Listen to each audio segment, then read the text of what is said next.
नमस्कार, मैं हूं संगीता राय। पूर्वांचल एक्सप्रेस न्यूज के इस वेब पोर्टल में आपका स्वागत है। आइए देखते हैं हमारे संवाददाता राम सकल यादव की यह विशेष रिपोर्ट।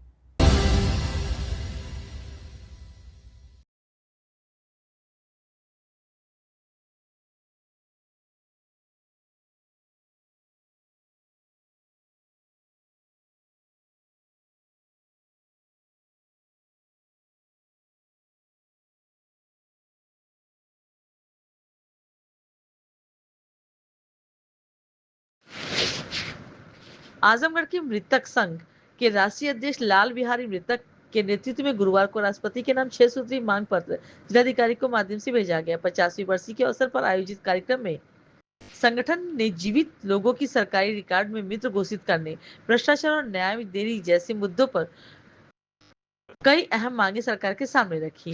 गुरुवार को मृतक संघ के राष्ट्रीय अध्यक्ष लाल बिहारी मृतक के नेतृत्व में आयोजित कार्यक्रम में उनकी 50वीं बरसी पर श्रद्धांजलि अर्पित की गई। इस दौरान उनकी पत्नी कर्मी देवी ने उनके जीवन आत्मा की शांति के लिए श्रद्धा सुमन अर्पित किए और जन कल्याण एवं संवैधानिक अधिकारियों की रक्षा का संकल्प दोहराया। इसके बाद संगठन के महामहिम राष्ट्रपति के नाम जिलाधिकारी के माध्यम से 6 सूत्रीय मांग पत्र सौंपा। ज्ञापन का आरोप लगाया गया है कि कई मामलों में जीवित मृत व्यक्तियों को सरकारी अभिलेखों मृत घोषित कर उनकी जमीन और संपत्ति पर अवैध कब्जा किया जा रहा है। साथ ही सरकारी रिकॉर्ड और न्यायालयों की फाइल गायब होने तथा पीड़ितों को समय से न्याय नहीं मिलने जैसे गंभीर मुद्दे उठाए गए। मृतक संघ ने अपनी प्रमुख मांगों में जिला मुख्यालयों और विधानसभा के पास स्थायी धरना स्थल बनाए जाने, पत्रकारों और छायाकारों के लिए 20 लाख रुपए तक जीवन बीमा और सरकारी चिकित्सा सुविधा उपलब्ध कराने, जीवित को मृत घोषित करने तथा भ्रष्टाचार से जुड़े मामलों में 1 माह के भीतर निस्तारण सुनिश्चित करने की मांग की। इसके अलावा तहसील, चकबंदी, कलेक्ट्रेट से जुड़े सभी मामलों का पूर्ण डिजिटलीकरण, वर्ष 1976 और 1994 के जीवित मृतक प्रकरणों में सीबीआई एवं स्वतंत्र एजेंसी की जांच तथा जनप्रतिनिधियों एवं कार्यकाल समाप्त होने के बाद मिलने वाली पेंशन और अन्य सुविधाएं समाप्त करने की मांग की।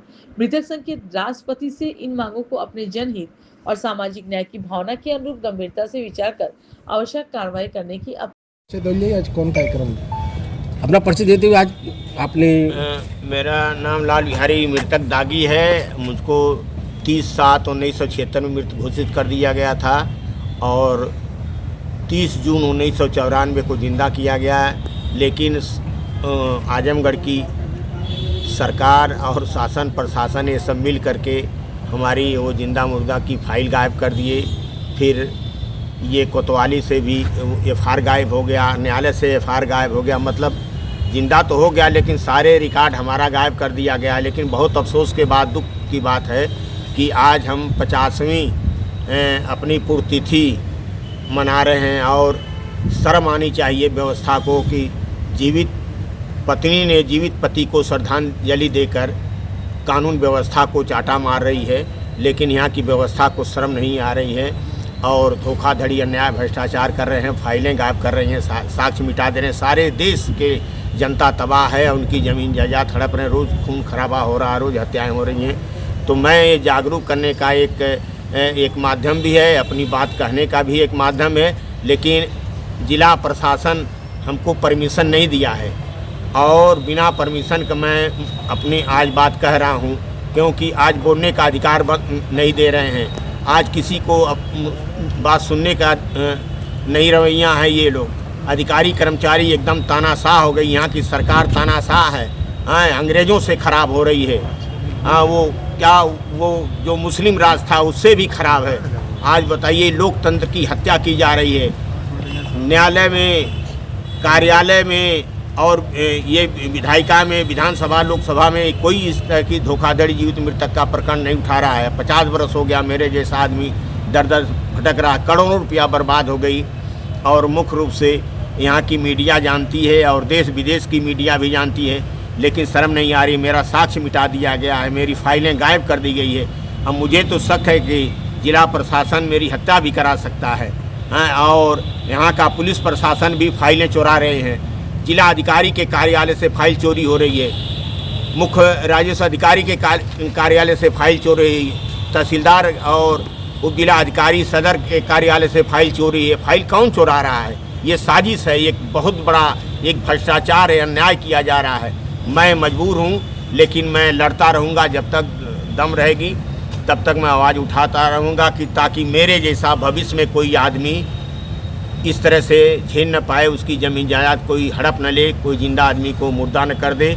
लेकिन एक समस्या और भी आ गई है, इस समय जो अंश निर्धारण गांव में हो रहा है उसमें भी बहुत बड़ा धोखा हो रहा है। उनकी ज़मीनें दूसरे के नाम कर दे रहे हैं, एक सबको एक अंश का बराबर एक हिस्सा दे रहे हैं, चाहे 1 बिस्सा वाला हो चाहे 10 बिस्सा वाला हो।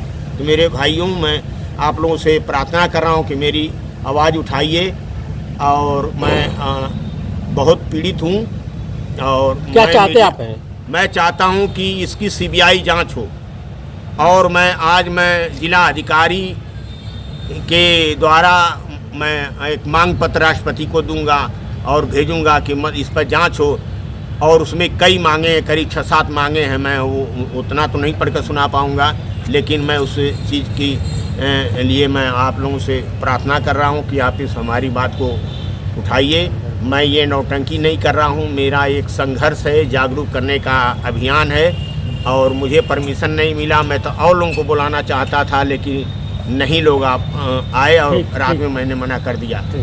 इस संगठन की स्थापना किस उद्देश्य से हुई थी और कहाँ तक? देखिए, संगठन का स्थापना 1980 में हुई थी।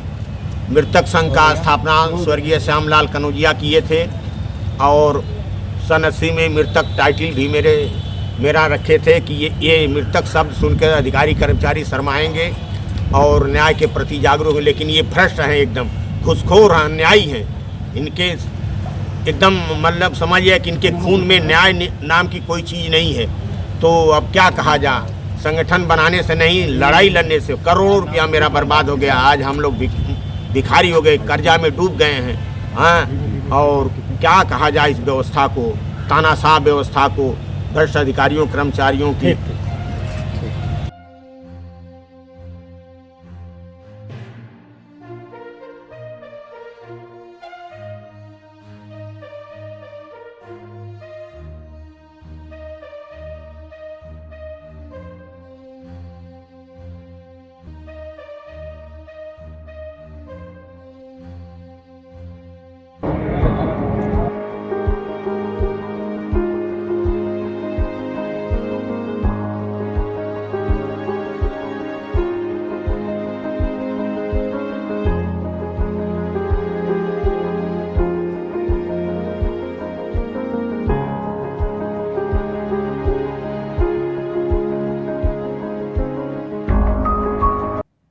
अगर आपको हमारी खबर पसंद आई हो तो हमारे चैनल को लाइक, सब्सक्राइब और शेयर जरूर करिए।